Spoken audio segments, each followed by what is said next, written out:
Karena berhubung puasa ini akan saya kaitkan terus ya. Boleh disekat loh ya teman-teman ya, kalau ada yang yang mau bertanya kurang tegas nanti atau kurang jelas nanti diangkat tangannya kemudian ngomong.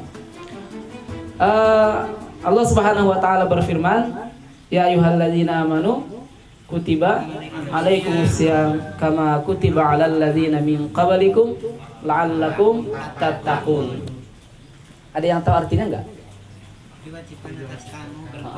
Wahai orang-orang yang beriman, kutiba alaikumusiyam, diwajibkan atasmu untuk berpuasa. Kama kutiba alal ladzina min qablikum, sebagaimana diwajibkan atas orang-orang sebelum kamu, la'allakum tattaqun, supaya kamu bertakwa. Ya. Jadi ada hal-hal yang ingin saya sampaikan dari dari satu ayat ini familiar. Setiap Ramadan mesti berulang kali kita dengarin. Bahkan mungkin di antara teman-teman juga sudah banyak yang hafal kan, fasih membacanya. Yang ingin saya garis bawah yang pertama adalah ya ayyuhalladzina amanu kutiba alaikumusiyam kama kutiba alal ladzina min qablikum. Wahai orang-orang yang beriman. Kalau dalam bahasa Arab itu ya itu adalah al-muna, bahasa panggilan, seruan. Jadi Allah Subhanahu wa taala pada ayat ini mencoba untuk membangun kesadaran ke kita. Ya ayyuhalladzina amanu, wahai orang-orang yang beriman. Ini kan seruan nih. Ketika kita diseru, dipanggil, diajak, kemudian ada kata amanu di situ, beriman. Ini adalah proses untuk kembali mengingatkan kita kesadaran. Jadi penyadaran gitu loh. Hei para santri, nah, seperti itu. Kan ini ada proses penyadaran kan? Ya kalau nggak sadar sebagai santri ya nggak bakalan nyahut, nggak bakalan kemudian menjawab atau tidak akan bakalan bahkan untuk mendengar. Jadi proses panggilan, seruan, ajakan dari Allah itu adalah proses untuk mengambil kesadaran kita kepada ajakan tersebut. Apa ajakannya? Kutiba alaikumusiyam, diwajibkan atasmu untuk berpuasa. Di dalam Al-Quran itu ada kata asyam, ada kata asom.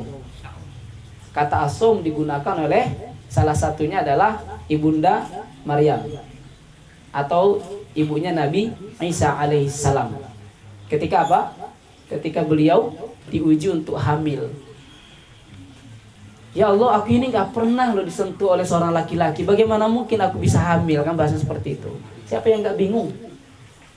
Gak pernah disentuh oleh laki-laki, gak pernah melakukan hubungan seks, terkenal sebagai wanita solehah, wanita baik, terlahir dari dari rahim seorang ibu yang baik, dibesarkan di tengah-tengah keluarga yang baik dan terhormat. Ternyata ada wanita yang hamil tanpa disentuh oleh seorang laki-laki. Luar biasa. Nggak ada yang sanggup, saya pikir kalau kita mungkin dalam posisi itu pada saat ini, berat untuk menafikan bahwa siapa sih yang percaya sekarang. Coba kalau ada yang teman-teman di antara teman-teman yang ngaku hamil, saya ini nggak pernah berzina loh, seperti itu. Saya itu nggak pernah disentuh oleh laki-laki. Ya karena Al-Quran aja kita ngomong, oh ya Maryam luar biasa ya, karena kita hanya mengimani sekarang kan. Coba kalau itu terjadi di saat ini, di antara teman-teman ada yang hamil tapi kemudian ngomong saya nggak pernah berzina misalnya, gimana Mbak? Menyentuh laki-laki cinta. Cinta. Oke. Iya. Lanjut ya. Saya nggak pernah disentuh oleh laki-laki. Coba siapa yang percaya? Maka kemudian untuk melawan itu semua, salah satu yang diberikan, ritual yang dilakukan oleh Maryam adalah apa coba, ada yang tahu? Nazaratul Rahman. Aku bernazar kepada yang Maha Pengasih dan Penyayang untuk tidak pernah berbicara kepada siapapun. Jadi kata as-saum di situ digunakan oleh Allah. Salah satu bentuk puasa yang dilakukan oleh Maryam ketika dia diuji cobaan yang sedemikian berat adalah dengan cara berpuasa untuk ngomong. berpuasa untuk tidak berbicara. Kita harus mengakui bahwa lisan ini adalah salah satu sumber dosa. Salah satu sumber dosa paling banyak adalah lisan kita. Salamatul insani fi hifdzil lisan, kalau bahasa bapaknya peribahasanya. Keselamatan seorang manusia adalah bagaimana dia mampu menjaga lisannya. Jadi ini yang dilakukan oleh Maryam pada saat itu. Sehingga teman-teman sekalian, kenapa ini penting saya sampaikan? Kalau kita sedikit lebih lebih dekat, walaupun kita nggak pernah bertemu dengan Rasul, tapi Rasul juga pernah diuji kan dengan sebuah cobaan, yaitu namanya hadisul ifki. Peristiwa ifki itu adalah peristiwa ketika Aisyah radhiyallahu anha juga diuji. Ketika dalam perjalanan kemudian Aisyah yang tertinggal dari rombongan, ternyata pagi harinya dia kembali bersama seorang laki-laki. Kan fitnah luar biasa pada saat itu. Kemudian ada bukan sebagian sih, pokoknya ada di antara sahabat yang kemudian mulai gonjang nih. Ini Aisyah jangan-jangan selingkuh. Tapi kan Nabi Muhammad SAW ketika ingin mengatakan enggak, istriku Aisyah enggak mungkin selingkuh, enggak mungkin dilakukan oleh Nabi Muhammad hal semacam itu. Karena kalau dilakukan bisa jadi menjadi bumerang juga. Ya kan nggak ada buktinya juga. Ingin mengatakan tidak berzina juga nggak ada buktinya. Ingin mengatakan bahwa Aisyah juga melakukan perzinahan juga nggak bisa.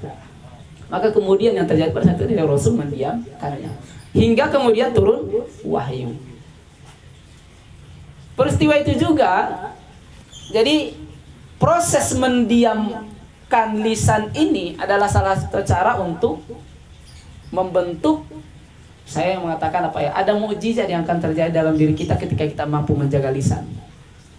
Maka kemudian mukjizat yang muncul kepada Nabi Muhammad dengan Aisyah, Allah langsung menurunkan wahyu. Nah, seperti itu. Oh enggak, tuduhan kalian itu mengada-ngada. Nah, seperti itu. Aisyah itu suci dari segala fitnah tersebut. Allah turun tangan. Kenapa?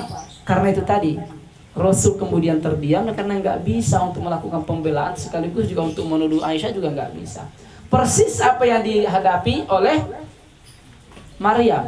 Kan nggak bisa juga, saya ini nggak disentuh seorang laki-laki loh. Kalau kamu lihat aku ini lagi hamil, itu karena ada ruh dari Allah yang ditiupkan kepadaku. Siapa yang percaya bahwa proses pembelaan itu dilakukan oleh Maryam? Iya.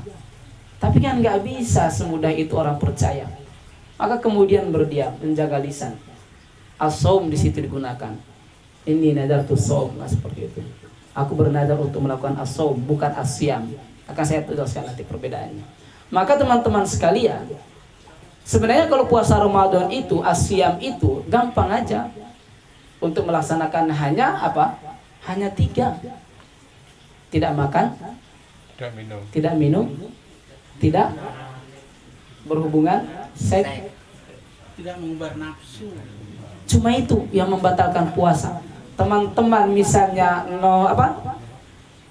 membaca buku-buku porno atau melihat gambar-gambar porno, itu nggak membatalkan puasa kan? Bahwa nilainya berkurang, iya. Seperti itu. Atau yang lain-lain lah. Kalian misalnya ghibah di bulan Ramadan juga nggak batal puasanya. Itulah yang disebut as-siyam itu.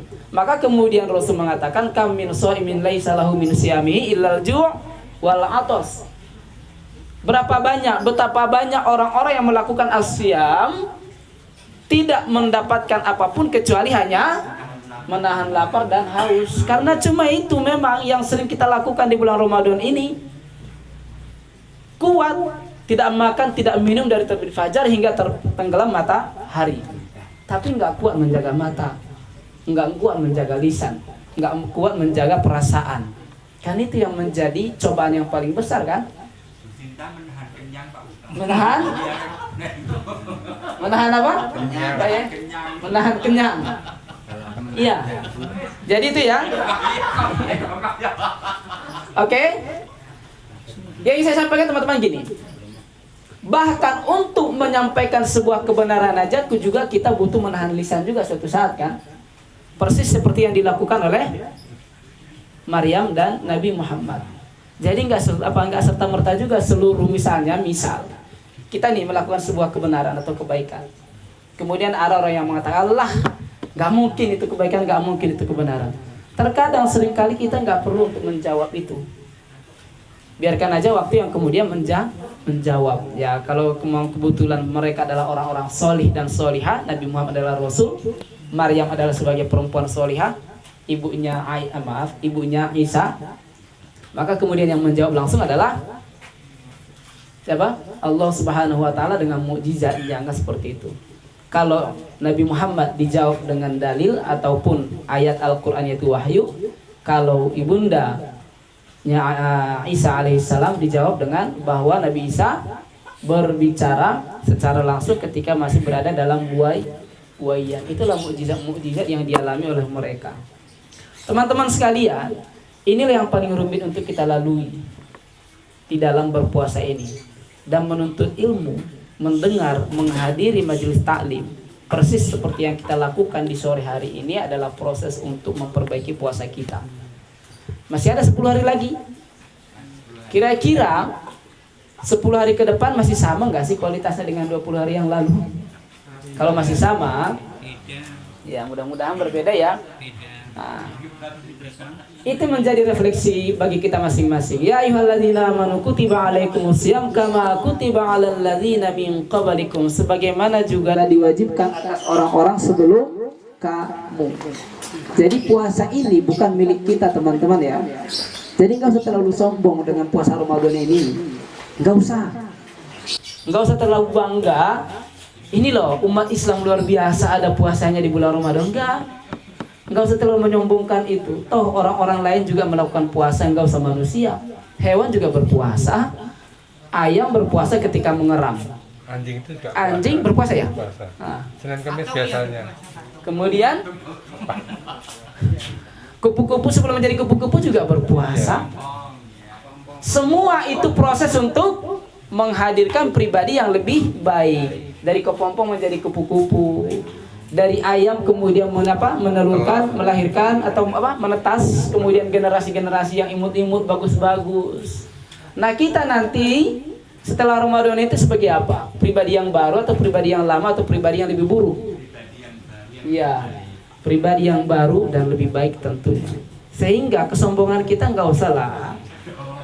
Puasa Ramadan 30 hari, khatam 3 kali, tarawih 30 kali, tambah dengan tahajud 30 malam, nggak perlu disombongkan, nggak perlu. Masih banyak orang yang jauh lebih soleh daripada kita atau bahkan lebih baik daripada kita. Maka ini adalah proses kita ya. Makanya kita disadarkan tadi saya bilang, kama kutiba alal ladzina min qablikum, itu sudah pernah bahkan dilakukan oleh orang-orang sebelum kita. Saya bilang bahkan bukan manusia pun melakukan puasa. Teman-teman sekalian, seandainya Allah pun tidak mewajibkan mensyariatkan puasa ini, lumrah banget loh kalau kita puasa. Itu ya kebutuhan kita. Makanya sebenarnya ibadah itu nggak ada manfaatnya untuk Allah. Justru itu kembali kepada kita. Nah, makanya kan nggak perlu kan berarti kamu puasa berapa 10, cuma 10 tuh aku 20 ya. Ya nggak penting. Toh itu ya untuk kamu juga. Kamu puasa nggak puasa ya untuk kamu, bukan untuk orang lain, apalagi bukan untuk Allah Subhanahu wa taala. Yang terakhir, kama kutiba alal ladzina min qablikum la'allakum tattaqun. Bahasanya di situ adalah la'allakum tattaqun, agar kamu bertakwa.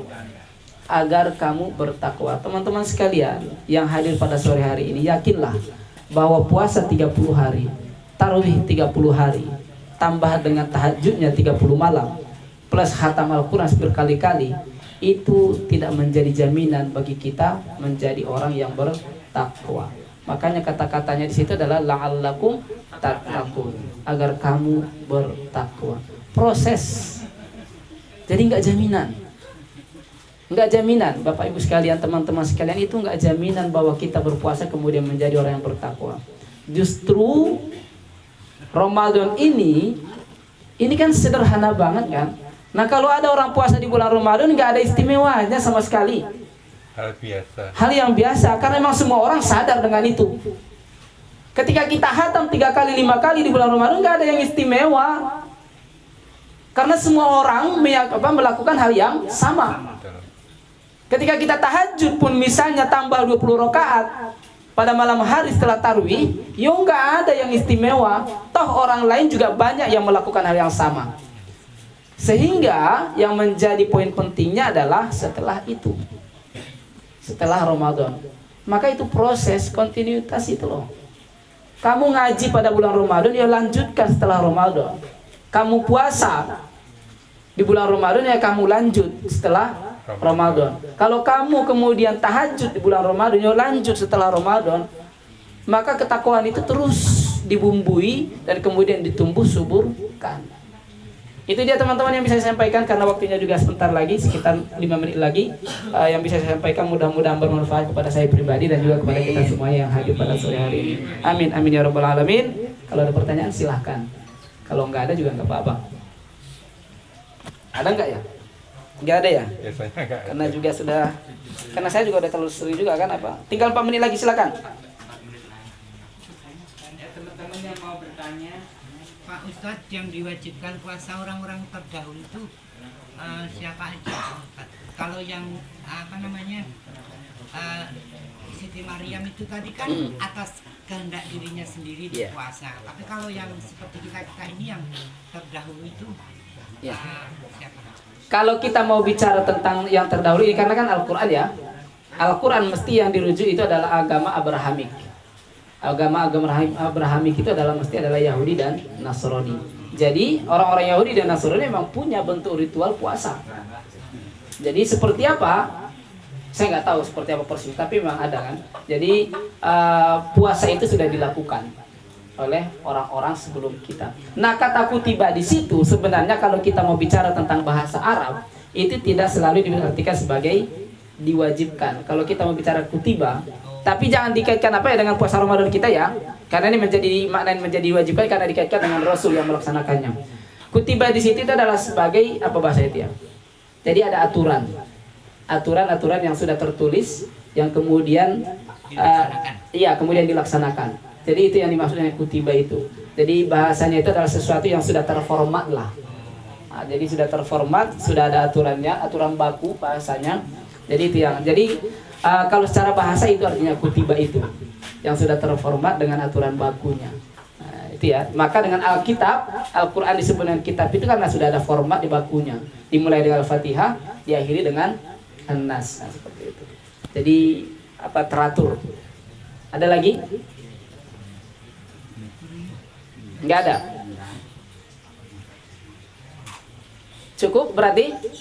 Ya, kalau enggak ada biar nanti enggak terlalu mepet untuk buka puasanya. Saya berarti sore hari ini kajian kita pada sore hari ini intinya sama-sama kita mengambil manfaatnya, dan kemudian dari 1000 manfaat 1, 2, 3 kita jalankan dalam kehidupan kita, itu sudah sangat-sangat bagus. Akhirul kalam, wassalamualaikum warahmatullahi wabarakatuh.